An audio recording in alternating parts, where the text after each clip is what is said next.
breakfast meats, but bacon is kind of my go-to breakfast burrito meat. And I don't know, but I still love chorizo. Chorizo is definitely the king of breakfast meats. Yeah. I like bacon in my breakfast burrito. It's super crispy. Yeah, I don't yeah, like I it don't. when it's rubbery. Yeah, yeah. I and but now the thing about it is it might be the everyone's gonna go, no way, bacon is the king. No, it's not. No, chorizo. Yeah, chorizo is. Yeah. Hey, by the way, have you ever had Polish sausage in a can? Ah, I'm not falling for that again. Bend over. Oh, is it time to do this yet? I think so. All right. Is it time? Is it 5?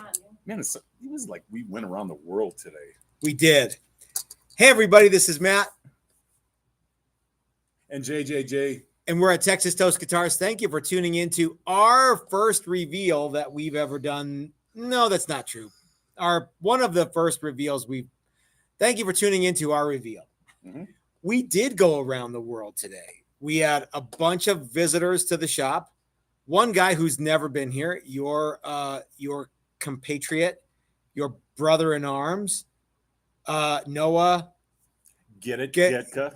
Noah Getka. Mm-hmm. Is that Noah Getka? Yeah, my lead guitar player in JJJ. And he'd never been by here, though he has heard a bunch of Texas Toast Guitars, and he's usually like, does your guitar have to be so loud? And yeah. And the answer, of course, is yes. That's kind of the whole point. Mm-hmm. And Anthony Icavangelo from Flipside Music, the great American guitar store, stopped by today. Oh, man, he had some big news. He did have some big news. It was basically trying to get you to make barbecue to give away.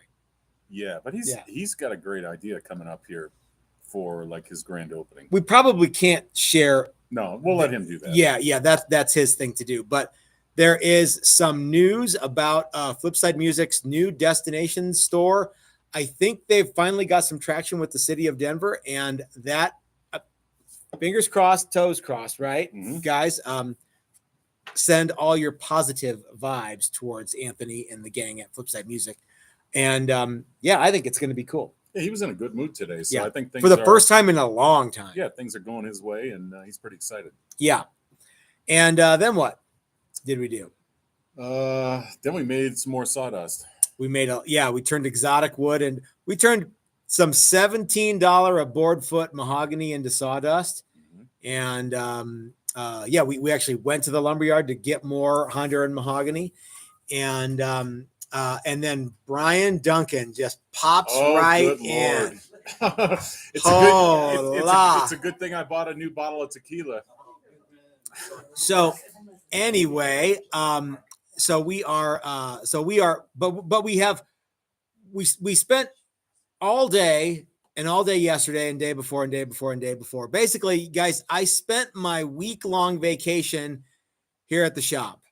You spent it with me. I did, and it was a lot of laughs. There's no two ways about it. But I didn't go to the rifle range. I didn't go to I'm a little bit behind, but I think Chris will probably let me do some of that stuff next week. He won't know. Yeah, and you've got all weekend too. Yeah. So anyway, our reveal tonight is very exciting. There's not a lot of people tuning in. The truly hardcore TTG fans are tuning in for the reveal tonight. You know, I had a bunch of people kind of give me a little bit of guff in the comment section last night because I said, if you're building a neck through and you have a reason to do it besides, I think it's cool. Now, that's not what I said, but that's basically, it is what I said, but that's not how I said it. I said the whole sonic reasons for neck throughs are kind of like, they're lost on me. Mm-hmm. I don't buy it. But I dig the neck joint on neck throughs, and I think that if you're making a guitar that has a very, like the fretboard goes all the way to the body, a neck through is a great idea to do, unless you are a fan of Dan Armstrong like I am. But I caught a little bit of guff for my opinions on neck throughs, and people were like, well, I'm a new builder and I think this. And you know what I think? I think you haven't made a guitar That's what I think. So I thought you were going to say pound sand. Well, I do think that too. So, Jim, you've built some guitars with me. And I want to ask you one more time, how much different was it building a neck through or building 4 neck throughs than it was building a bunch of other? Now, to be fair to those guys who think that it's easier, I'm all jigged up to make set neck guitars. So stuff like bolt-ons and neck throughs are a little different, but the fact of the matter is that, it's not like I'm that much more jigged up to do set necks than neck. So what say you? Ton of work, man. Like I said yesterday, and those guys knew that last week. It is a lot of work, and what you're about to see here very shortly, it didn't look like this until an hour and a half ago. So you're talking day 5, probably about 2 in the afternoon. Yeah, it starts to take a guitar shape. Yeah. So mentally, you have to get it ready in your head that you're not going to see a guitar all week. Yeah. You're just basically doing all neck, center block, body stuff. Which, it's kind of a drag. It's kind of a mental, it messes with you a little bit. You have to plan out a lot of stuff. Yeah. It's a laborious situation. It is.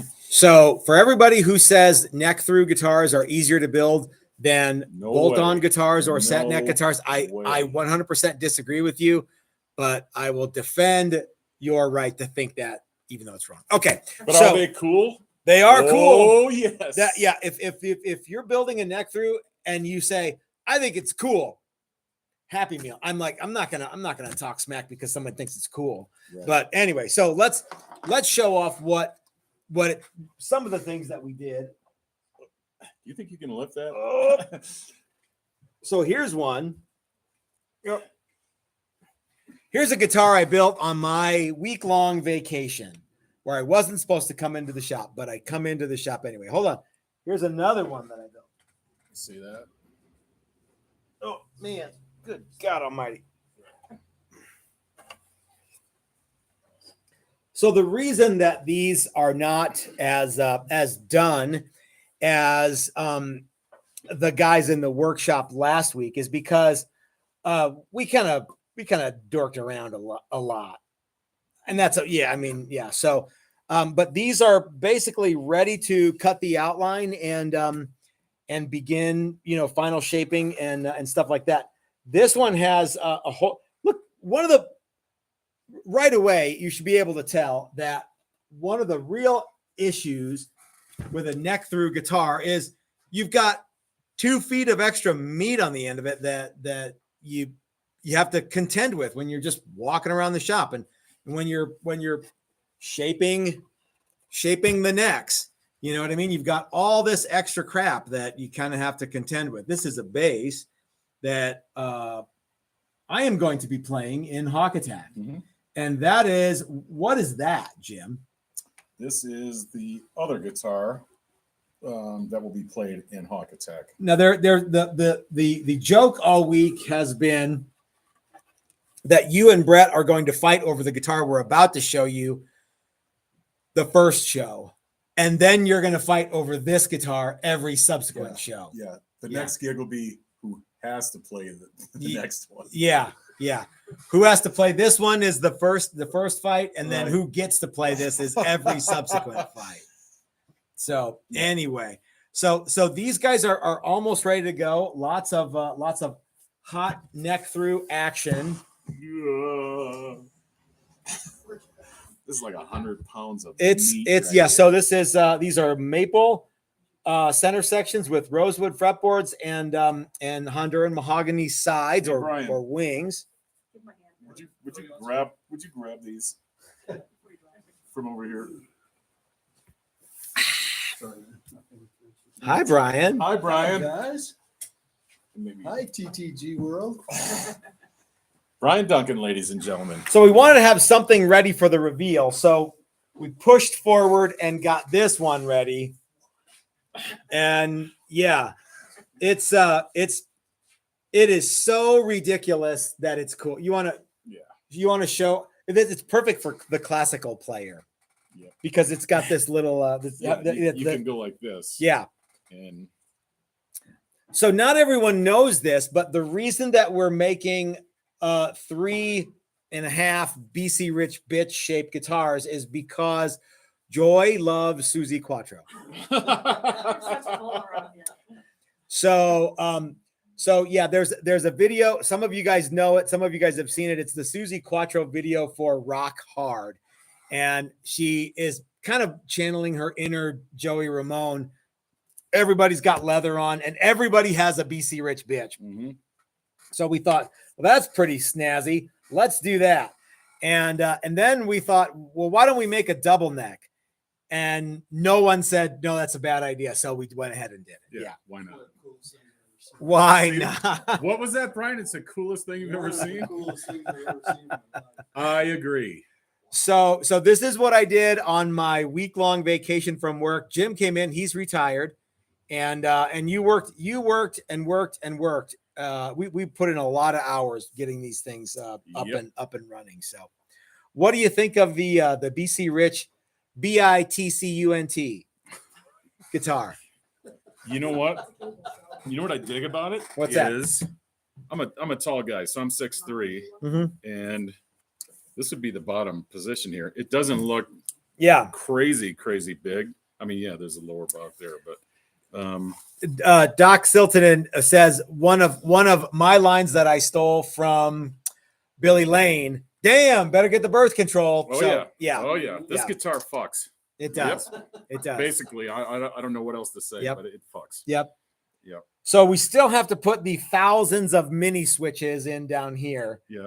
But you know what's cool about this? This is so retro. It has a Kaler. It does have a Kaler. Yeah, we're gonna put a Kaler in this one. Thanks to Lil Bobby D, we have a Kaler to put in this one. Thanks, Bobby D. This one is getting a Kaler, and look at that. It's absurdly cool. Yes, ma'am. Is it going to have the 4 other 2? Oh, you're talking about a 10-string on the. You know, a lot of people have I thought for sure that's what people would ask about, and as of right now, I'm going to say no. But it could have the other strings right here, I suppose. Right now, the thought is to tune this one differently. And the thought is maybe set this one up for slide in open G. Yeah. And then this one just regular. Yeah. Standard tune. Yeah. So if you guys want to come out here and build a neck through, I've been spending my week-long vacation attempting to learn to teach people to make double necks better than I did before today or before this week. And I think I learned a lot about doing these, and I hope that you did too. And I hope that I can impart that to people who come out when they want to do classic neck through workshops. And by the way, there are some of those workshops available. And by the way, happy Cinco de Mayo to all of my friends. Yes. And we have some tequila here. Did you get some, Brian? This is smoky. So smooth. And smooth. So let's take a couple super chats here. Brad Guitar Miller says, all I got to say is damn. That's right, Brad. Yep. So anyway, guys, thanks for hanging out with us for the reveal. It's time to go get something good for dinner. It's time to kind of celebrate a week's worth of work crammed into a vacation, and and maybe take a little breather, catch my breath for 2 days. Yeah, why not? You know what I mean? Yeah. So, but I do have to come in at some point this weekend. I've got to do a video where I'm going to show you guys something that you don't have and something that you can't get right now. It's and I'm going to say, if for those of you who know who've watched me for a long, long time, this is a video I have been waiting for about 4 years to make. And it's a tool that I asked you guys to talk to Stuart McDonald about, and I have one now. You don't. Nobody else has one but me. And I'm hoping that I'm going to get you guys to send Stu Mac material and tell him that you want one. So Wait for that video. That's coming on Sunday. I'm going to talk about it. I'm going to show you a little bit about it.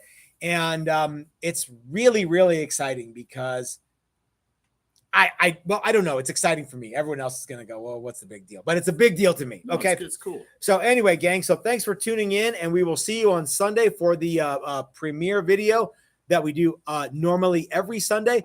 Have a good Cinco de Mayo, everybody, and we'll talk to you soon. Later, gang.